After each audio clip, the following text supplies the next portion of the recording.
Welcome to Our View, the podcast, where we're changing the conversation about disability one story at a time. Here at Our View, we're all about education, awareness, and shifting perspectives. With each episode, we dive into honest, meaningful conversations with individuals from across the disabled community, amplifying voices, sharing lived experiences, and challenging the way society sees disability. Because disability isn't a limitation, it's a part of the human experience. So pull up a seat and join us as we broaden the view and bring real, powerful stories into focus.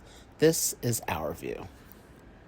I would like to welcome everyone back to a new episode of Our View, the podcast where we aim to educate, raise awareness, and change the tone of conversation about disabilities.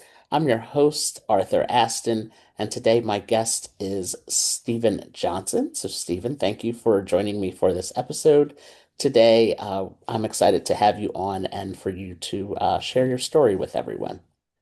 Arthur, thank you for having me here. First of all, the first thing I'm excited just to, like I said, human communication in any form. Yeah, so thank you.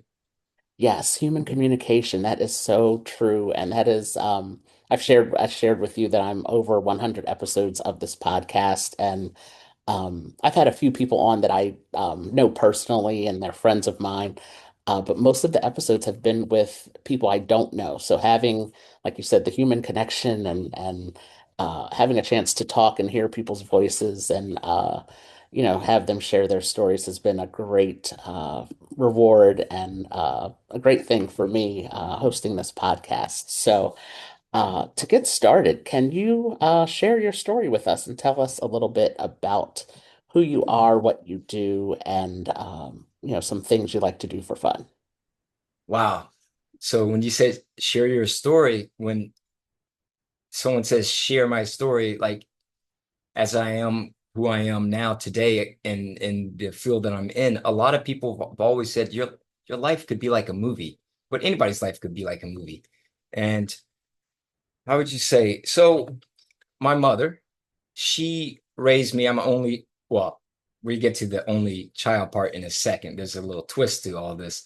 So as a child, I was taught that I was an only child. And my mom was raising me by herself with, someone with a disability and things of that matter. And I don't know if my disability was more of a physical disability versus having a environment that made me feel different. And I will explain this because my mom is black and my dad is white, so I'm mixed. So growing up as a child, I didn't quite know that I even had one hand. Like in my mind, I was just playing, doing things like kids do. And I never really knew until somebody in a Sears shopping store, if they still have those, came up to my mother and she said, are you looking for his mother? And my mom goes, this is my son. And the woman goes, I don't see how that's possible because, light skin, she's like, I can help you find his mother. And as a child, I'm thinking, I'm like bewildered, like, what? And then she goes, oh, he has one hand. And I look and I'm like, I'm looking like, I'm like realizing for the first time, it's like a lot of confusing thoughts in the moment because I'm feeling like, is she not realizing she's my mother? And at that time, I couldn't realize that she was talking about skin tone. If that makes sense, it's like I as a child, I'm thinking, but this is my mom. I know it's my mom. And then am I being lied to that this is my mom? And then at the same time, I'm thinking, so I really don't have a hand? So I feel like crying at the same time. And I'm like, and this is when things started like breaking loose in my mind that there's like racism and people with disabilities. I just bypassed that, put a filter through my life, like every kid walking this earth is like just living a life into a new world, well, the first world. And that's just one moment. I hope that explains one of your questions that you're asking, but that's how my life really, you know, it shifted. Yeah. It makes any sense. I'm as I'm speaking to you, Arthur, I'm also re-experiencing it visually in the mind and also feeling the emotions that I felt then, expressing them now. So that's why my body's like feels, like chilled in here, like because I feel that. And I remember it was serious. I remember there's in the old days there was a toy called Teddy Ruxpin. You heard of, that talking bear, and Absolutely. it Yes, was the talking best. at yeah, it was talking at the same time, and it wouldn't shut up. And we're in the aisle where Oh, it wow. was, and I'm like Teddy Ruxpin, and I'm like, oh, so my mind that's like you know how they had them all saying they're just wouldn't stop talking. I'm like, Yes. we're getting Yeah. confused, trying to get myself together. I'm like, I hear Teddy Ruxpin, and I'm like, and so yeah, that's Wow. yeah. I have a good memory of childhood and things like that. But anyway, hope that answers your question. One of your questions. Yes. Yeah. It's so interesting. I'm glad you brought up that story because for those of us with disabilities, those of us who have, were born with our disabilities or acquired them early in life, as you mentioned, in your household, in your family, and your everyday life, you just were doing things how you would do them. You didn't realize, that you were Right. missing a hand until somebody brought that up to you. It's very similarly for my family. I come from a very large family. I have a lot of cousins, and we spent a lot of time together as children. And nobody ever treated me any differently. I used crutches and wore braces, and I walked. I had to walk slower. But we all walked slow. So everybody stayed together when we went to the parks and everything. So we didn't. I didn't. I knew I was had a disability, but it was never pointed out to me within my own circle of family. And then you go to school and things like that, and people start pointing things out to you and making fun of you, and all that type of stuff happens. So I definitely relate it to that, to what you were saying about that experience of having it pointed out to you for the first time, and the help you find your mother thing, that like that sh was shocking. That Right. really shocked me when you said that. It's but Right. those types of things happen, and as you said, talking about it now brings up those memories and feelings for you. So thank you for sharing that. Thanks for sharing what you shared and what you said. I'm listening deeply, listen deeply, and it's like you were surrounded by a circle of love, so there was no need to be like, oh, he's like this or that. Right. It didn't hit their mind. It's just like, who is this? This wonderful joy around us, because that's what I'm feeling. That just you had a good inner circle. Excuse me, I had have a good inner circle Yeah. back then, and that's Hmm. what I'm feeling. That was for you, as a child and just living the moment. And Can you share some of your most memorable experience of living with a disability, if you can remember, that time in your life, or even, now, some of the good times you've had, and maybe even some of the challenging experiences as well, of living your life with a limb difference. uh, there's so many memories because that's just a part of life. And I have a great memory. Well, somewhat, but of my childhood, I have an extreme great memory, like what I ate, what I smelled like when I played in a certain area. So I have to like choose what's best for this podcast because I remember quite a bit. But let's start off with a couple things that I remember because I'm like seeing like about 180 memories. I don't have a photographic memory. I have what you call this it's called eidetic imagery. So it's like when you walk into a museum and you see Hmm. like people walking by, the first time you meet a person, you forever know what color clothes they have had on. You'll always it's like close to photographic, but not photographic. It's you remember everything. But let's go back. So one of the first memories that I had that after the lady that I started like taking aware of like being disabled is when my mom bought me leather shoes from Sears because that was the purpose of going to Sears. When I got home,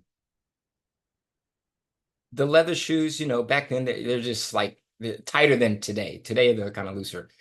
I was got home and I was tying my shoes and I looked at my arm and I'm like, I really don't have a hand. Like it hit me because I'm still carrying over what that lady had said. So the shoes that I brought home, when I'm tying the laces, I kept feeling sorry for myself, saying, I can't, I can't. I started using I can after that. And I'm like, my mom's like, you can. You always say you can. I'm like, I can't. Because now in my head, I'm like, I have one hand. I didn't know that before. So I had a problem tying my shoes. And I'm like, this this is weird. I did martial arts. I did T-ball. I because I figured it'd be I guess my mom decided to be easy for someone with a disability. T-ball, the ball's already on the thing. You can hit it. I was doing practice and everything. My first game, I was excited. I hit the ball. I'm like, oh, it's out there. I hit that. Well, they said you need to get to third base as soon as possible. So I was like, I stopped in my head and think, well, third base is there. I ran the third base, not the first, second, third. And they're like, no, no, no, what is this kid doing? And then I kind of like cried, but you told me to go to third base as fast as you can. I did it, and they didn't aim as you can see the crowd were like even the team against us was like, what? Everybody's just like, wait. What just happened? This is not real. So they're like, wait. No, no, no. Everybody get back to you, babe. Let's do this again. They just skipped it. They're like, I think it confused them, and the guy behind me is like, go ahead, try it again. Go one, two, then three, and I hit it, and it rolled nowhere. I couldn't even walk to first base. I think in that moment it was like, I don't know. I decipher things a little bit different than most people, and I think most people that have a disability might process information a little different than everybody else. And I think that's why I went to third base instead of first, second, and third. It's like for me, like, it's the left arm, it's the hand. When you use the left hand, you're going to be using the opposite side of the brain and whatnot, logic and all this, Mhm. creativity. I think because this arm, I didn't use it quite enough that I could have, should have, whatever. I think that I become more creative and analytical thinker. So I process things a little bit different than people. And I don't really like going out to a large group of crowds, not because I'm scared of being around a lot of people in a crowd. It's that my brain, when I'm, how do you say, around a lot of people, I process like micro expressions in faces. So I know if they're lying, telling the truth, if they're squinting the eye, touching the nose after saying something, sign a line, ear tugging. Mhm. So I read all these body languages. So I developed those type of things. And it's like, oh, this dude's lying to this girl, or this dude's lying to this dude. I'm like, oh my goodness. I have to, I go to a bar and it's like, he's not for don't no no no she's not gonna like my mouth will not shut up because I'm seeing these things and it's like I don't know. So those are a little bit, I know I'm going off topic as you can see, but it's just like a roller coaster of memories. I'm like, oh, look at that memory, I remember this one here, oh wait. And then I'm like, so I'm like that when it comes to answering questions. It's not that I evade, it's that I might get sidetracked in myself to like, wait, I found something more interesting. Let me, oh yeah, But Yeah. but to I get back to your question, I had a lot of brave memories when it came to like I took martial arts. And I started off with judo. It was a lot simpler than karate. I got motivated by that because of Karate Kid, Mr. Miyagi, wax on, wax off. And I did a tournament, and I actually, when I was first doing the battle, you could see the opponent. I call him the enemy. Uh, they always look to the left, the arm, and I'm like, okay, I got something. They're gonna look there, and I get the dude, and I'm like, yeah, I know. When I walk up, they're gonna, oh, maybe I feel sorry. I take it. As soon as they see that, their eyes are going to look this direction. Most people are right-handed anyway. If they're looking to my left, their head's going to be tilted. Where's the right hand? They're not going to see anything on their left because they're too busy looking at my left. right. So, and they don't Exactly. know how to react. So it's like it gave me opportunity. So I got like 2 rounds. The third guy started figuring out what I was doing. He didn't look. He was like so those are some great achievements that I've had with the one hand because like I didn't give up, and that's one thing I don't do. I don't give up because you get one life, and this is the only life. So you have to take every advantage of every opportunity, and this is how I look at life and perceive. That's why I wanted to ask you about your, growing up in your childhood and different experiences you've had because it's not, life is not all good, it's not all bad. It's a mixture of both things, positive and negative things. But how you, persevere through all of that, I think is the the greater message that is shown through what you were saying. And um, also through the work that you're doing now, you are an actor, which is really cool. I always like that world. It's not for me. I don't think I, could do it, but I don't know it's about that. I believe anybody can that desires to have yeah, that. Yeah. So yeah, I can't say no to you. Like, you know what I mean? Like you said no to uh-huh. something, but it comes down to all personality hmm and things like that, and you're showing beauty to the world by expressing yourself and all these expressions and emotions, and it's like in truthfulness and that Yeah. takes bravery right there just to even create what Yeah. you have created. And that's Thank you for motivational that. right there. Yeah, that's Yeah, that's why thank I'm you for happy to be that. here because it's like Yeah, I can speak to someone with intelligence that knows and understands what's going on with people with disabilities. So I'm happy to yeah. meet you. Yeah. Thank you. Yeah, I Yeah. appreciate All that. right. And what I wanted to ask you about the world of, acting and um ask you to share some advice that you would give to other disabled actors who are looking to make a name for themselves in the entertainment world.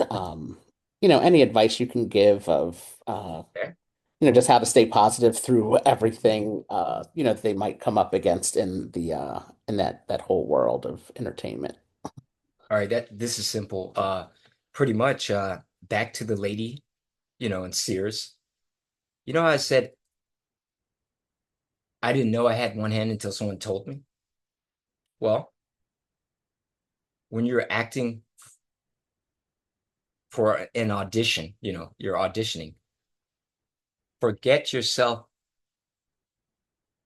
knowing that you have a disability. And when you do that, they won't see your disability because they see you're acting. It's like in the Matrix, the spoon you can bend, same type of thing. The principle, just forget that there's a disability. And then you will reflect that and project that into the camera, and they'll be like, "Oh my God, she, oh, she's beautiful. He's beautiful." That acting right there, because you're letting go. Because otherwise, here I am. It's one audition. Oh, I have one hand. Johnny went to the store. Okay, well, I'm thinking of my arm. What if I'm like, Johnny went to the store? See, it's a big difference. I let go of like, hey, there's a disability, there's not. Two different things. So when people let go of that, oh, what if they don't like my hair, my nose? I'm too fat, I'm too skinny. No, there's all sorts of shapes and forms on television. So people need to get the stereotype of what people might think of you. Nobody would ever choose you for an audition if they didn't want something from you in the first place. You see, so people need to keep that in mind. And because you didn't get a call back, it doesn't mean that you weren't good. Maybe the writer's like, you know what? It happened to me. Uh, I was getting a role for like a co-star or guest star. And what happened is the writer goes, you know what? We don't want a person with an amputee. We want a person in a wheelchair. I'm like, I can play. Well, I hope you get someone. And then the writer goes, well, you know what? We want a female that's not disabled. I'm like, well, I can't be a female. I mean, I could dress up as one, but you get my point. So I got back to the casting director thinking maybe something was my fault. They said, no, the writer just completely changed everything. And I'm like, oh, wow. So to get back to like what you had said, what advice would I give is hey, if you want something bad enough, you go after it. You have to feel it. You have to let people know you want it. Like you really do. You know what I mean? I always say something very simple. Uh, there's two types of people. One here, one here. They both have the same type of sandwich. They both eat it. One person says this sandwich tastes like crap. The other person says this sandwich tastes like crap. Same sandwich. Well, one person is going to try to eat it. The other person is going to not eat it or eat it. They're not going to try anything. They're either going to do. And doing is what gets you places in this world. So whatever someone wants to do, you go do it with good intentions, obviously. But you put out there what you want. You do it. If that makes sense. You either try or you don't try. It's like the whole Star Yeah. Wars thing. You mustn't try. You know that if you watch Star Wars, Yes. Yep. That yeah, is you that, and mustn't that's try, you so must true. do. Yes. Yeah. You just have to get out there and do it, and like you said, lose, um, any of your, insecurities or things, reservations that you might have about yourself with, having a disability. Um, you have to, lose all of that and just go in and do the audition, like you said, and they will, either, they'll go for you or they won't. But just going in there with confidence, I think is the big, a big thing. I always think of Ali Stroker, who is the first wheelchair user to win a Tony Award, and I've become friends with her over the last few years or so, and so getting to know her a little bit and seeing her perform on Broadway, and she had a one-woman show concert that she did at Lincoln Center. Wow. Actually, it was the end of February in 2020, right before everything shut down before COVID. Right. It was the last thing I actually did before everything shut down.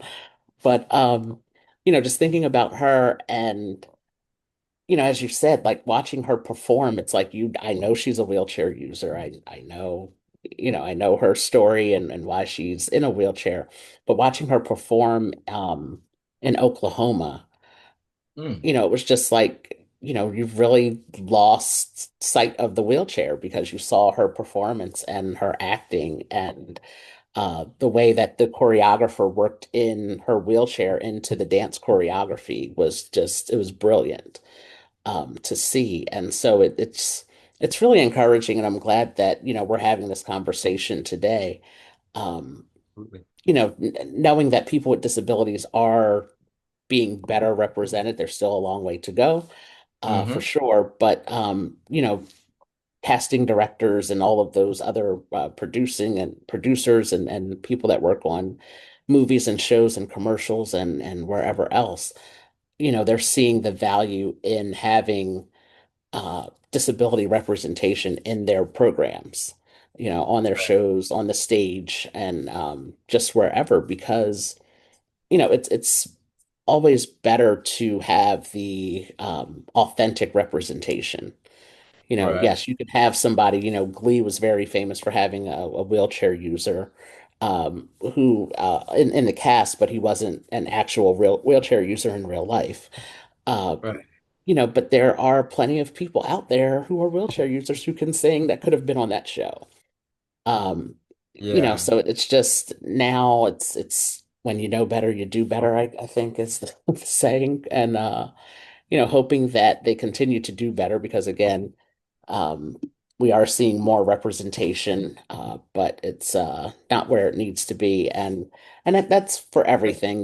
Back in the 70s and 80s, it was, you weren't seeing enough African Americans on TV and things like that. Um, Right. Other races, Can I ethnicities that are represented. So can I say something? What's his name? I say his name wrong all the time, but you're gonna know who I'm talking about. What was this? Sidney Portoy? How do you say his name? Sidney Portier. Yeah, he really changed the Right. whole atmosphere. That one scene where that dude had slapped him, he went ahead and Yeah. slapped him back, and Hmm. he said he's gonna slap me.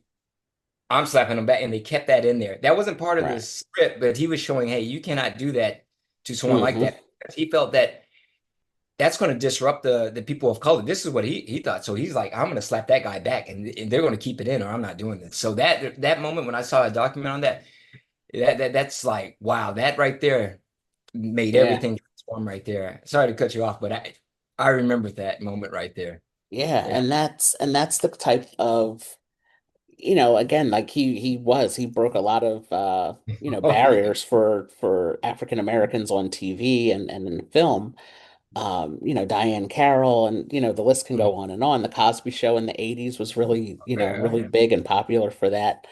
Um, and now it's beyond time that people with disabilities are being shown uh in that light and on TV and in movies and commercials and things like that. So it's really the Olympics were just on this past winter, and the Right. Paralympics, and not having equal time that they show, the Olympics, equal time is not given to the Paralympics. So it's like, Mm. these kinds of things need to be, challenged and fixed. So I'm glad that you are out there representing in the acting world for the disabled community, and thank you for that great advice that you shared, and which is just get out there and do it. If that's what your Thank passion you. is, and That's you're I excited to do it, you have to just get out there and try it. the reason I really want to be an actor and everything, it's like I said, it's not really about the money, the fame, and all that. What it comes down to really is like to show others that have a disability that hey, if he can do it, then maybe I can do it. No, I can Right. do it too.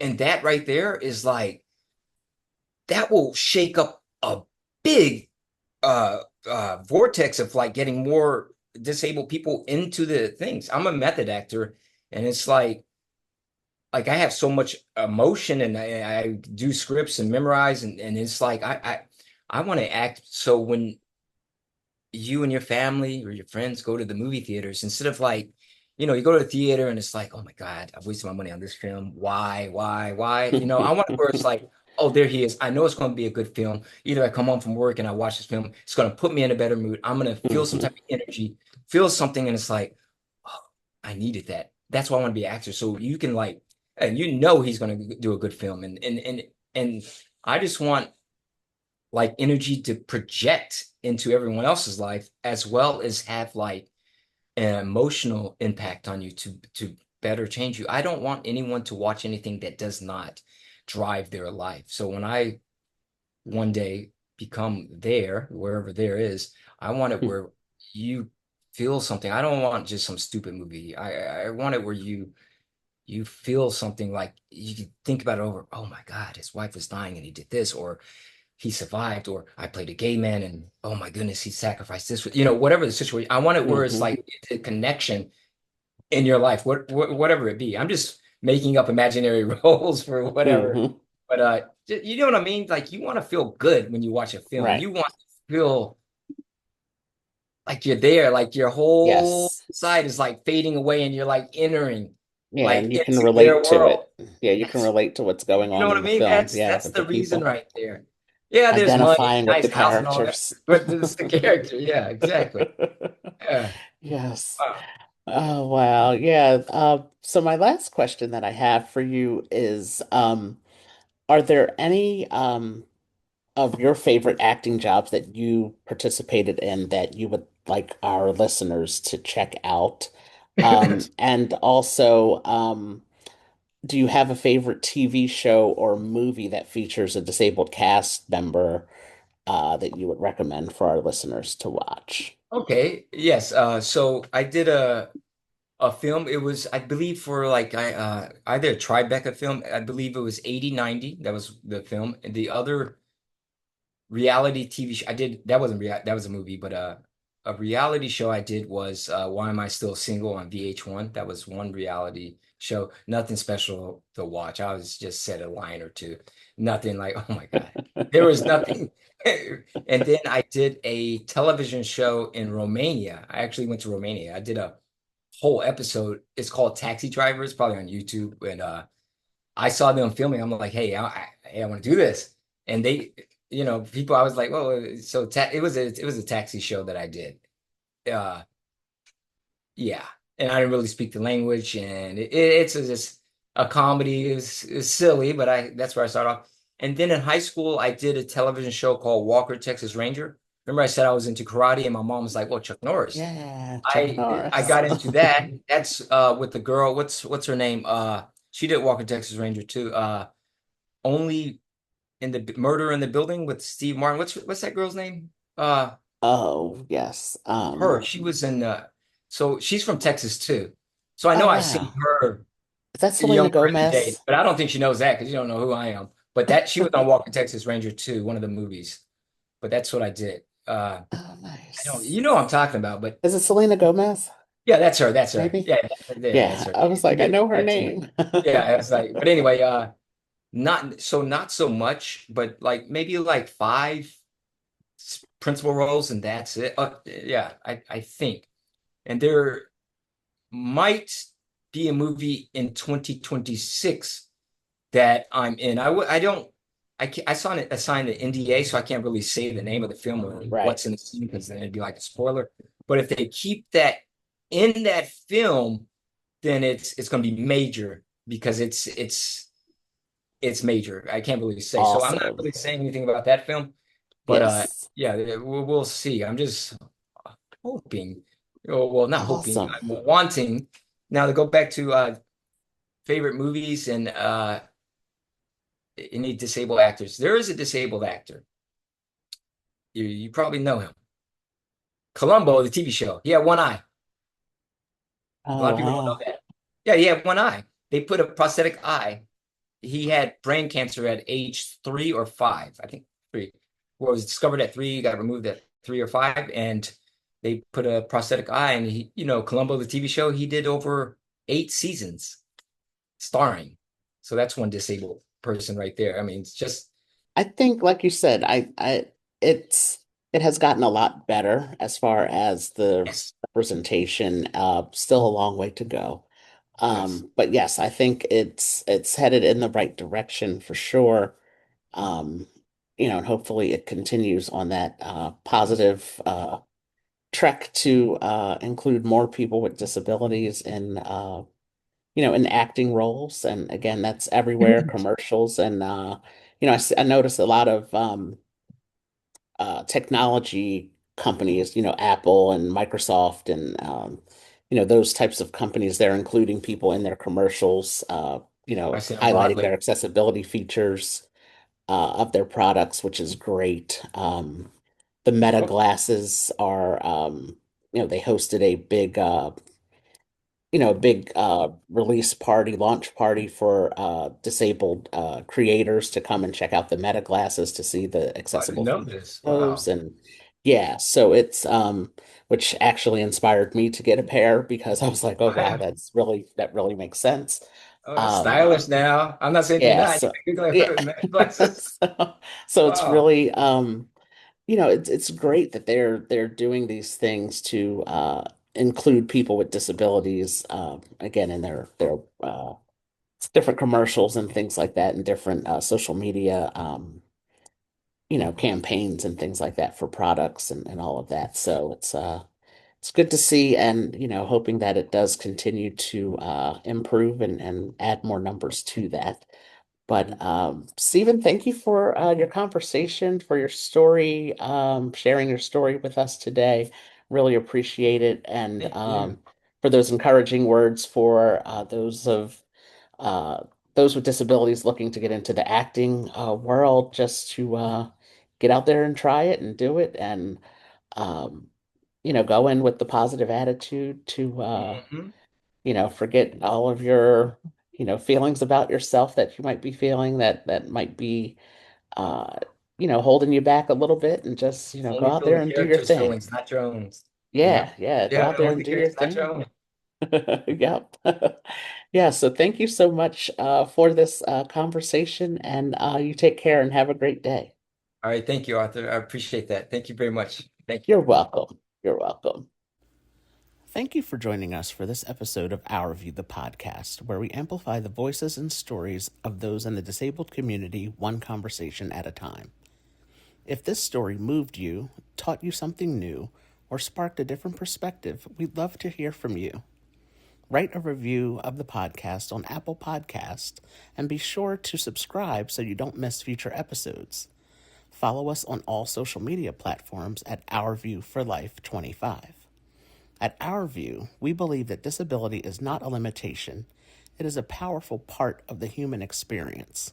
So until next time, keep listening, keep learning, and keep seeing the world through our view.